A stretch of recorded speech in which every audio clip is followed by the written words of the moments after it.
Section 7, Under the Judges. Chapter 53, The Earlier Judges. This chapter is based on Judges 6 to 8 and Chapter 10.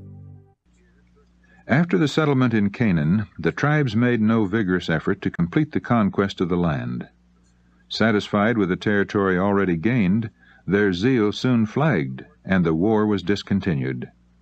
When Israel was strong, they put the Canaanites to tribute, and did not utterly drive them out. Judges 1, verse 28.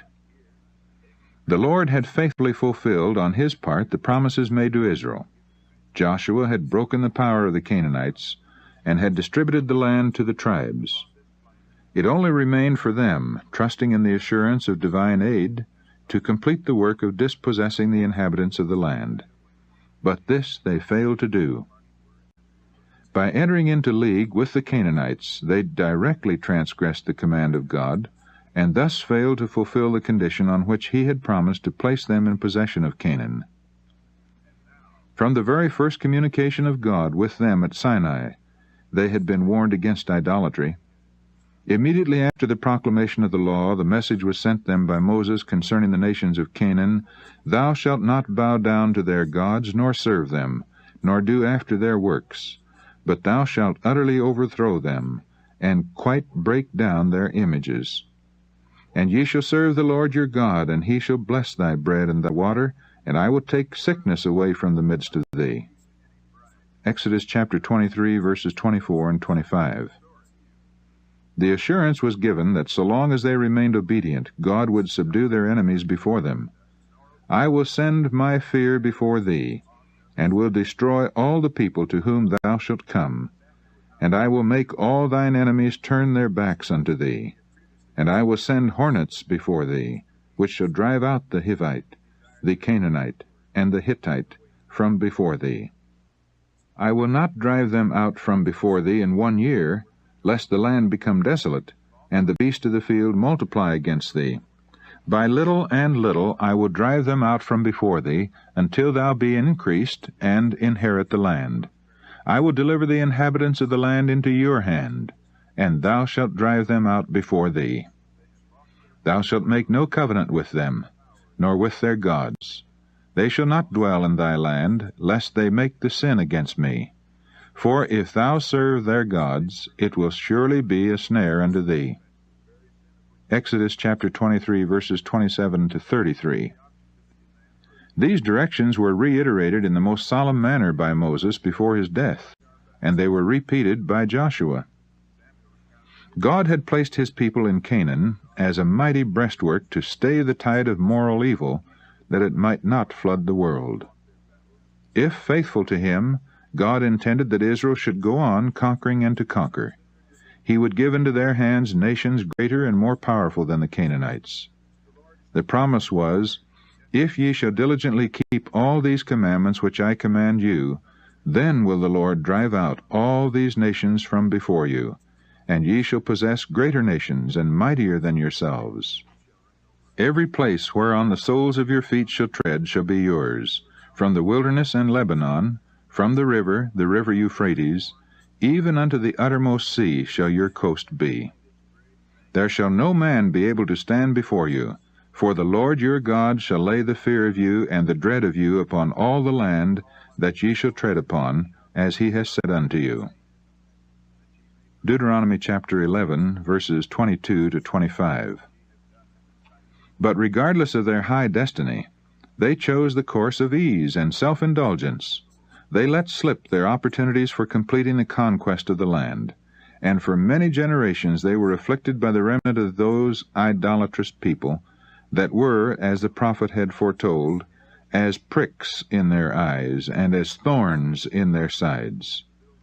Numbers chapter 33, verse 55.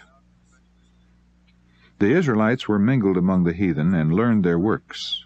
Psalm 106, verse 35. They intermarried with the Canaanites, and idolatry spread like a plague throughout the land. They served their idols, which were a snare unto them. Yea, they sacrificed their sons and their daughters unto devils, and the land was polluted with blood. Therefore was the wrath of the Lord kindled against his people, insomuch that he abhorred his own inheritance. Psalm 106, verses 36 to 40. Until the generation that had received instruction from Joshua became extinct, idolatry made little headway. But the parents had prepared the way for the apostasy of their children. The disregard of the Lord's restrictions on the part of those who came in possession of Canaan sowed seeds of evil that continued to bring forth bitter fruit for many generations. The simple habits of the Hebrews had secured them physical health, but association with the heathen led to the indulgence of appetite and passion, which gradually lessened physical strength and enfeebled the mental and moral powers. By their sins the Israelites were separated from God. His strength was removed from them, and they could no longer prevail against their enemies. Thus they were brought into subjection to the very nations that through God they might have subdued. They forsook the Lord God of their fathers, which brought them out of the land of Egypt, and guided them in the wilderness like a flock.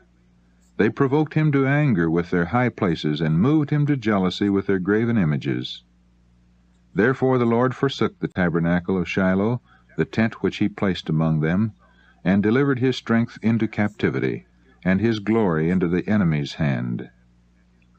Judges chapter 2, verse 12, Psalm 78, verses 52, 58, 60, and 61. Yet he did not utterly forsake his people. There was ever a remnant who were true to Jehovah, and from time to time the Lord raised up faithful and valiant men to put down idolatry, and to deliver the Israelites from their enemies. But when the deliverer was dead, and the people were released from his authority, they would gradually return to their idols. And thus the story of backsliding and chastisement, of confession and deliverance, was repeated again and again. The king of Mesopotamia, the king of Moab, and after them the Philistines and the Canaanites of Hazor, led by Sisera, in turn became the oppressors of Israel. Othniel, Shamgar, and Ehud, Deborah, and Barak were raised up as deliverers of their people. But again the children of Israel did evil in the sight of the Lord, and the Lord delivered them into the hand of Midian. Heretofore the hand of the oppressor had fallen but lightly on the tribes dwelling east of the Jordan, but in the present calamities they were the first sufferers. The Amalekites on the south of Canaan, as well as the Midianites on its eastern border and in the deserts beyond, were still the unrelenting enemies of Israel. The latter nation had been nearly destroyed by the Israelites in the days of Moses, but they had since increased greatly and had become numerous and powerful. They had thirsted for revenge, and now that the protecting hand of God was withdrawn from Israel, the opportunity had come. Not alone the tribes east of Jordan, but the whole land suffered from their ravages. The wild, fierce inhabitants of the desert, as locusts for multitudes, Judges chapter 6, verse 5, Revised Version, came swarming into the land with their flocks and herds. Like a devouring plague they spread over the country from the river Jordan to the Philistine plain. They came as soon as a harvest began to ripen, and remained until the last fruits of the earth had been gathered. They stripped the fields of their increase, and robbed and maltreated the inhabitants, and then returned to their deserts. Thus the Israelites dwelling in the open country were forced to abandon their homes and to congregate in walled towns, to seek refuge in fortresses, or even to find shelter in caves and rocky fastnesses among the mountains. For 7 years this oppression continued, and then, as the people in their distress gave heed to the Lord's reproof and confessed their sins, God again raised up a helper for them. Gideon was the son of Joash of the tribe of Manasseh. The division to which this family belonged held no leading position, but the household of Joash was distinguished for courage and integrity. Of his brave sons, it is said, each one resembled the children of a king. All but one had fallen in the struggles against the Midianites, and he had caused his name to be feared by the invaders. To Gideon came the divine call to deliver his people. He was engaged at the time in threshing wheat. A small quantity of grain had been concealed, and not daring to beat it out on the ordinary threshing floor, he had resorted to a spot near the winepress, for the season of ripe grapes being still far off, little notice was now taken of the vineyards. As Gideon labored in secrecy and silence, he sadly pondered upon the condition of Israel, and considered how the oppressor's yoke might be broken from off his people. Suddenly the angel of the Lord appeared, and addressed him with the words, "Jehovah is with thee, thou mighty man of valor." "Oh, my Lord," was his answer, "if the Lord be with us, why then is all this befallen us? And where be all his miracles which our fathers told us of, saying, Did not the Lord bring us up from Egypt? But now the Lord hath forsaken us, and delivered us into the hands of the Midianites." The messenger of heaven replied, "Go in this thy might, and thou shalt save Israel from the hand of the Midianites. Have not I sent thee?" Gideon desired some token that the one now addressing him was the covenant angel, who in time past had wrought for Israel. Angels of God who communed with Abraham had once tarried to share his hospitality, and Gideon now entreated the divine messenger to remain as his guest. Hastening to his tent, he prepared from his scanty store a kid and unleavened cakes, which he brought forth and set before him. But the angel bade him, "Take the flesh and the unleavened cakes, and lay them upon this rock, and pour out the broth." Gideon did so, and then the sign which he had desired was given. With the staff in his hand, the angel touched the flesh and the unleavened cakes, and a flame bursting from the rock consumed the sacrifice. Then the angel vanished from his sight. Gideon's father, Joash, who shared in the apostasy of his countrymen, had erected at Ophrah, where he dwelt, a large altar to Baal at which the people of the town worshipped. Gideon was commanded to destroy this altar, and to erect an altar to Jehovah over the rock on which the offering had been consumed, and there to present a sacrifice to the Lord. The offering of sacrifice to God had been committed to the priests, and had been restricted to the altar at Shiloh. But he who had established the ritual service, and to whom all its offerings pointed, had power to change its requirements. The deliverance of Israel was to be preceded by a solemn protest against the worship of Baal. Gideon must declare war upon idolatry before going out to battle with the enemies of his people. The divine direction was faithfully carried out. Knowing that he would be opposed if it were attempted openly, Gideon performed the work in secret, with the aid of his servants accomplishing the whole in one night. Great was the rage of the men of Ophrah when they came next morning to pay their devotions to Baal. They would have taken Gideon's life had not Joash, who had been told of the angel's visit, stood in defense of his son. "Will ye plead for Baal?" said Joash. "Will ye save him? He that will plead for him, let him be put to death whilst it is yet morning. If he be a god, let him plead for himself, because one hath cast down his altar." If Baal could not defend his own altar, how could he be trusted to protect his worshippers? All thoughts of violence toward Gideon were dismissed, and when he sounded the trumpet of war, the men of Ophrah were among the first to gather to his standard. Heralds were dispatched to his own tribe of Manasseh, and also to Asher, Zebulun, and Naphtali, and all answered to the call. Gideon dared not place himself at the head of the army without still further evidence that God had called him to this work, and that he would be with him. He prayed, "If thou wilt save Israel by mine hand, as thou hast said, behold, I will put a fleece of wool on the floor, and if the dew be on the fleece only, and it be dry upon all the earth besides, then shall I know that thou wilt save Israel by mine hand, as thou hast said." In the morning the fleece was wet, while the ground was dry. But now a doubt arose, since wool naturally absorbs moisture when there is any in the air. The test might not be decisive. Hence he asked that the sign be reversed, pleading that his extreme caution might not displease the Lord. His request was granted. Thus encouraged, Gideon led out his forces to give battle to the invaders. All the Midianites and the Amalekites and the children of the east were gathered together, and went over and pitched in the valley of Jezreel.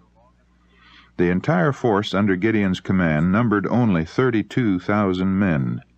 But with a vast host of the enemy spread out before him, the word of the Lord came to him, The people that are with thee are too many for me to give the Midianites into their hands, lest Israel vaunt themselves against me, saying, Mine own hand hath saved me. Now therefore go to, proclaim in the ears of the people, saying, Whosoever is fearful and afraid, let him return and depart early from Mount Gilead. Those who were unwilling to face danger and hardships, or whose worldly interests would draw their hearts from the work of God, would add no strength to the armies of Israel. Their presence would prove only a cause of weakness. It had been made a law in Israel that before they went to battle, the following proclamation should be made throughout the army.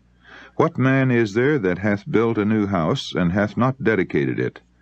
Let him go and return to his house, lest he die in the battle, and another man dedicate it. And what man is he that hath planted a vineyard, and hath not yet eaten of it? Let him also go and return unto his house, lest he die in the battle, and another man eat of it. And what man is there that hath betrothed a wife, and hath not taken her? Let him go and return unto his house, lest he die in the battle, and another man take her. And the officers were to speak further to the people, saying, What man is there that is fearful and faint-hearted? Let him go and return unto his house, lest his brethren's heart faint as well as his heart. Deuteronomy chapter 20, verses 5 to 8. Because his numbers were so few compared with those of the enemy, Gideon had refrained from making the usual proclamation. He was filled with astonishment at the declaration that his army was too large. But the Lord saw the pride and unbelief existing in the hearts of his people. Aroused by the stirring appeals of Gideon, they had readily enlisted, but many were filled with fear when they saw the multitudes of the Midianites. Yet had Israel triumphed, those very ones would have taken the glory to themselves instead of ascribing the victory to God. Gideon obeyed the Lord's direction, and with a heavy heart he saw 22,000, or more than 2/3 of his entire force, depart for their homes. Again the word of the Lord came to him, The people are yet too many. Bring them down unto the water, and I will try them for thee there. And it shall be, that of whom I say unto thee, This shall go with thee, the same shall go with thee. And of whomsoever I say unto thee, This shall not go with thee, the same shall not go. The people were led down to the waterside, expecting to make an immediate advance upon the enemy. A few hastily took a little water in the hand and sucked it up as they went on, but nearly all bowed upon their knees and leisurely drank from the surface of the stream. Those who took of the water in their hands were but 300 out of 10,000, yet these were selected. All the rest were permitted to return to their homes. By the simplest means, character is often tested. Those who, in time of peril, were intent upon supplying their own wants were not the men to be trusted in an emergency. The Lord has no place in his work for the indolent and self-indulgent. The men of his choice were the few who would not permit their own wants to delay them in the discharge of duty. The 300 chosen men not only possessed courage and self-control, but they were men of faith. They had not defiled themselves with idolatry. God could direct them, and through them he could work deliverance for Israel. Success does not depend upon numbers. God can deliver by few as well as by many.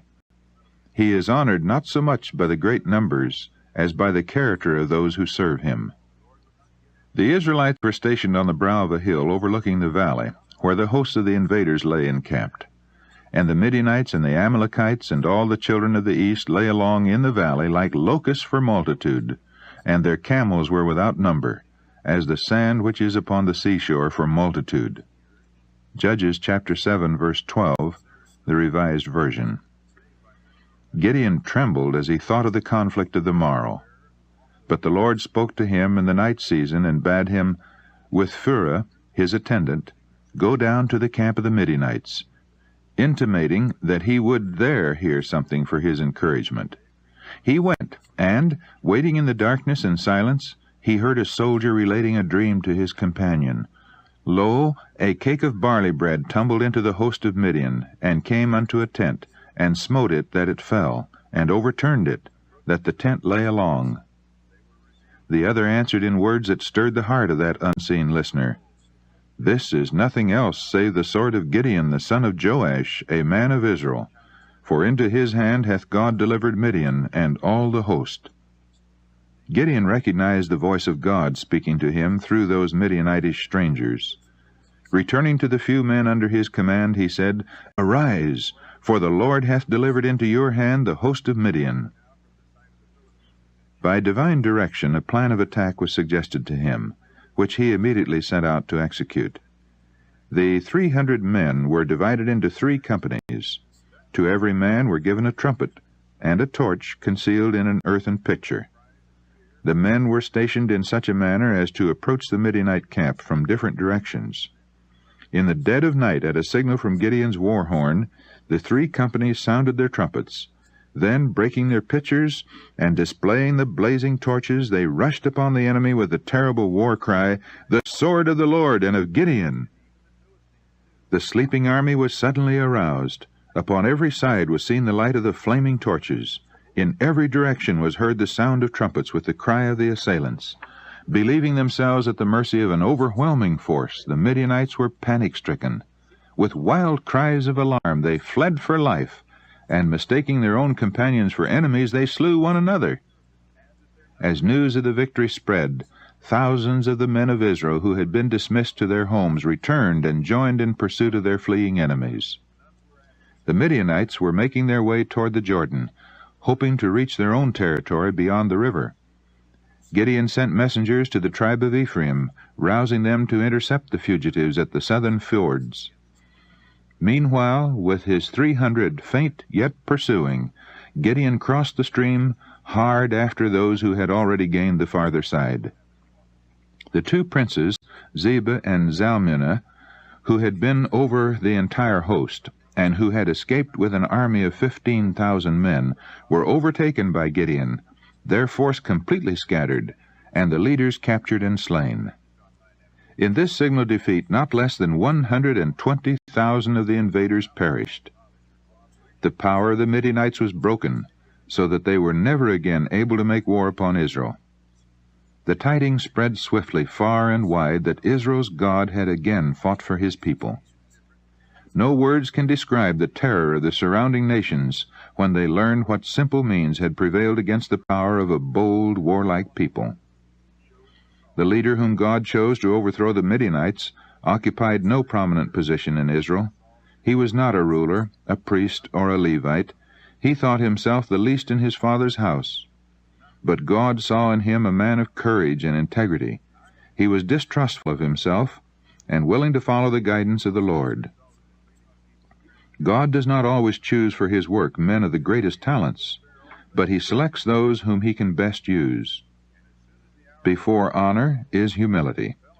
Proverbs 15, verse 33. The Lord can work most effectually through those who are most sensible of their own insufficiency, and who will rely upon him as their leader and source of strength. He will make them strong by uniting their weakness to his might, and wise by connecting their ignorance with his wisdom. If they would cherish true humility, the Lord could do much more for his people, but there are few who can be trusted with any large measure of responsibility or success without becoming self-confident and forgetful of their dependence upon God. This is why, in choosing the instruments for his work, the Lord passes by those whom the world honors as great, talented, and brilliant. They are too often proud and self-sufficient. They feel competent to act without counsel from God. The simple act of blowing a blast upon the trumpet by the army of Joshua around Jericho, and by Gideon's little band about the host of Midian, was made effectual through the power of God to overthrow the might of his enemies. The most complete system that men have ever devised, apart from the power and wisdom of God, will prove a failure, while the most unpromising methods will succeed when divinely appointed and entered upon with humility and faith. Trust in God and obedience to his will are as essential to the Christian in the spiritual warfare as to Gideon and Joshua in their battles with the Canaanites. By the repeated manifestations of his power in behalf of Israel, God would lead them to have faith in him, with confidence to seek his help in every emergency. He is just as willing to work with the efforts of his people now, and to accomplish great things through weak instrumentalities. All heaven awaits our demand upon its wisdom and strength. God is able to do exceeding abundantly above all that we ask or think. Ephesians chapter 3, verse 20. Gideon returned from pursuing the enemies of the nation to meet censure and accusation from his own countrymen. When at his call the men of Israel had rallied against the Midianites, the tribe of Ephraim had remained behind. They looked upon the effort as a perilous undertaking, and as Gideon sent them no special summons, they availed themselves of this excuse not to join their brethren. But when the news of Israel's triumph reached them, the Ephraimites were envious because they had not shared it. After the rout of the Midianites, the men of Ephraim had, by Gideon's direction, seized the fords of the Jordan, thus preventing the escape of the fugitives. By this means a large number of the enemy were slain, among whom were two princes, Oreb and Zeb. Thus the men of Ephraim followed up the battle, and helped complete the victory. Nevertheless, they were jealous and angry, as though Gideon had been led by his own will and judgment. They did not discern God's hand in the triumph of Israel. They did not appreciate his power and mercy in their deliverance, and this very fact showed them unworthy to be chosen as his special instruments. Returning with the trophies of victory, they angrily reproached Gideon, "Why hast thou served us thus, that thou callest us not, when thou wentest to fight with the Midianites?" "What have I done now, in comparison of you?" said Gideon. "Is not the gleaning of the grapes of Ephraim better than the vintage of Abiezer? God hath delivered into your hands the princes of Midian, Oreb and Zeb, and what was I able to do in comparison of you?" The spirit of jealousy might easily have been fanned into a quarrel that would have caused strife and bloodshed, but Gideon's modest answer soothed the anger of the men of Ephraim, and they returned in peace to their homes. Firm and uncompromising where principle was concerned, and in war a mighty man of valor, Gideon displayed also a spirit of courtesy that is rarely witnessed. The people of Israel, in their gratitude at deliverance from the Midianites, proposed to Gideon that he should become their king, and that the throne should be confirmed to his descendants. This proposition was in direct violation of the principles of the theocracy. God was the king of Israel, and for them to place a man upon the throne would be a rejection of their divine sovereign. Gideon recognized this fact. His answer shows how true and noble were his motives. "I will not rule over you," he declared, "neither shall my son rule over you. The Lord shall rule over you." But Gideon was betrayed into another error, which brought disaster upon his house and upon all Israel. The season of inactivity that succeeds a great struggle is often fraught with greater danger than is the period of conflict. To this danger Gideon was now exposed. A spirit of unrest was upon him. Hitherto he had been content to fulfill the directions given him from God, but now, instead of waiting for divine guidance, he began to plan for himself. When the armies of the Lord have gained a signal victory, Satan will redouble his efforts to overthrow the work of God. Thus thoughts and plans were suggested to the mind of Gideon by which the people of Israel were led astray. Because he had been commanded to offer sacrifice upon the rock where the angel appeared to him, Gideon concluded that he had been appointed to officiate as a priest. Without waiting for the divine sanction, he determined to provide a suitable place, and to institute a system of worship similar to that carried on at the tabernacle. With the strong popular feeling in his favor, he found no difficulty in carrying out his plan. At his request, all the earrings of gold taken from the Midianites were given him as his share of the spoil. The people also collected many other costly materials, together with the richly adorned garments of the princes of Midian. From the material thus furnished, Gideon constructed an ephod and a breastplate, in imitation of those worn by the high priest. his course proved a snare to himself and his family as well as to Israel. The unauthorized worship led many of the people finally to forsake the Lord altogether to serve idols. After Gideon's death, great numbers, among whom were his own family, joined in this apostasy. The people were led away from God by the very man who had once overthrown their idolatry. There are few who realize how far-reaching is the influence of their words and acts. How often the errors of parents produce the most disastrous effects upon their children and children's children long after the actors themselves have been laid in the grave. Everyone is exerting an influence upon others and will be held accountable for the result of that influence. Words and actions have a telling power, and the long hereafter will show the effect of our life here. The impression made by our words and deeds will surely react upon ourselves in blessing or in cursing. This thought gives an awful solemnity to life, and should draw us to God in humble prayer that He will guide us by His wisdom. Those who stand in the highest positions may lead astray. The wisest err. The strongest may falter and stumble. There is need that light from above should be constantly shed upon our pathway. Our only safety lies in trusting our way implicitly to Him who has said, "Follow me."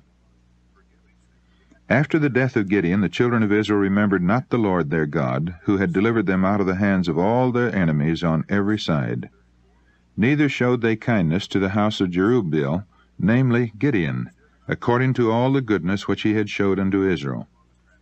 Forgetful of all that they had owed to Gideon, their judge and deliverer, the people of Israel accepted his base-born son Abimelech as their king, who, to sustain his power, murdered all but one of Gideon's lawful children.